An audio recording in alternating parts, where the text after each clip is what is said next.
शिवलिंग की पूजा क्यों करते हैं मुसलमान? दरअसल उत्तर प्रदेश के गोरखपुर जिले से लगभग 25 किलोमीटर दूर एक झारखंडेश्वर शिव नाम का महादेव का मंदिर है। इस मंदिर के शिवलिंग पर एक कलमा गुदा हुआ है जो कि मुसलमानों के लिए बहुत पवित्र माना जाता है। इसलिए उस शिवलिंग पर जितनी आस्था हिंदुओं की है उतनी ही मुसलमानों की भी है। लेकिन अब सोचने वाली बात यह है कि आखिर शिवलिंग पर कलमा किसने गुदवाया और क्यों? आपको बता दें, ये शिवलिंग स्वयंभू शिवलिंग है, यानी कि ये धरती से खुद निकला था। इसलिए इस शिवलिंग की बहुत मान्यता है। जब मोहम्मद गजनवी भारत आया तो उसने महादेव के इस शिवलिंग को चुराने की कोशिश की, लेकिन जब वो शिवलिंग को नहीं ले जा पाया तो उसने शिवलिंग पर ही उर्दू भाषा में एक कलमा गुदवा दिया, जिससे हिंदू उसकी पूजा ना कर पाए। पर हुआ इसका उल्टा। हिंदुओं की आस्था तो शिवलिंग से नहीं कम हुई, बल्कि मुसलमानों के लिए भी वो शिवलिंग पूजनीय हो गया, क्योंकि उसमें एक बेहद पवित्र कलमा गुदवा दिया गया था।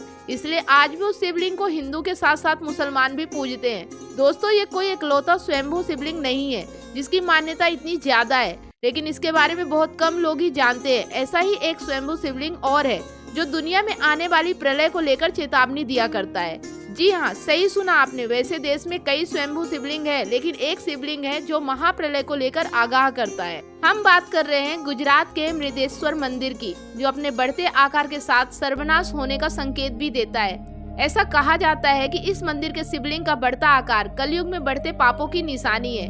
इतना ही नहीं, मान्यता है कि जिस दिन ये शिवलिंग 8.5 फुट से ऊंचा होकर मंदिर की छत को छू लेगा, उस दिन कलयुग अपने अंतिम चरण पर पहुंच जाएगा।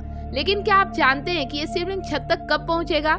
ये जानने से पहले आप ये जान लीजिए कि शिवलिंग का आकार चावल के दाने के बराबर धीरे धीरे बढ़ता है। इसकी बढ़ने की रफ्तार देखकर ऐसा माना जाता है कि इसे अभी छत तक पहुंचने में लाखों साल का समय लगेगा। इतना ही नहीं, इस मृदेश्वर शिवलिंग की एक और खास बात है। कहते हैं कि यहाँ खुद से ही पानी की धारा निकलती रहती है, और तो और ज्यादा गर्मी होने पर ये धारा ना तो कम होती है और ना ही सूखती है, यानी कि गर्मी होने पर भी इस पर कोई असर नहीं पड़ता।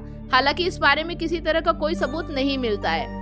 अगर आप यहाँ कलयुग के खत्म होने की बात सुनकर डर गए हैं तो डरे नहीं, क्योंकि अब हम आपसे एक और चौंकाने वाली बात का खुलासा करने वाले हैं। दोस्तों, ये इकलौता ऐसा मंदिर नहीं है जो दुनिया खत्म होने की कहानी बयां करता हो।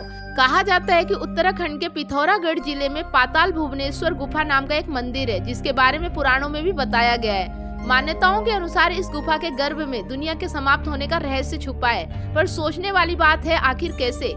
ऐसी मान्यता है कि इस गुफा की खोज सूर्यवंश के राजा और त्रेता युग में अयोध्या पर शासन करने वाले नरेश ऋतुपर्णा ने की थी। उस समय उन्हें यहाँ नागों के राजा अधिशेष मिले थे, जिसके बाद अधिशेष ऋतुपर्णा को गुफा के अंदर ले गए, जहाँ उन्हें देवी देवताओं के साथ साथ शिव शंभू के दर्शन करने का भी मौका मिला। ऐसा माना जाता है कि भगवान भोलेनाथ खुद इस गुफा में रहते हैं और सभी देवी देवता उनकी अर्चना करने के लिए वहां आते हैं। आपको बता दें, इस मंदिर की खोज भी बड़ी अनोखी थी, जो जगत गुरु आदि शंकराचार्य ने 8वीं शताब्दी में की थी, जिसके बाद उन्होंने वहां तांबे का शिवलिंग स्थापित किया था। और तो और उस गुफा में ब्रह्मा, विष्णु, महेश तीनों की पिंडियां हैं, जिन पर प्रकृति बारी बारी से जल अभिषेक करती है। यहाँ 4 युगों सतयुग, त्रेता, द्वापर और कलयुग के प्रतीक रूप में 4 पत्थर स्थापित है। वहीं जो पत्थर कलयुग का प्रतीक है वो सबसे ऊंचा है, जबकि पहले 3 युगों के जो पत्थर हैं उनमें कोई बदलाव नहीं होता है। आपको ये जानकारी कैसी लगी हमें जरूर बताएं। आज का वीडियो यहीं तक। लगातार ऐसे ही पौराणिक कथाएं देखते रहने के लिए चैनल को सब्सक्राइब अवश्य करें।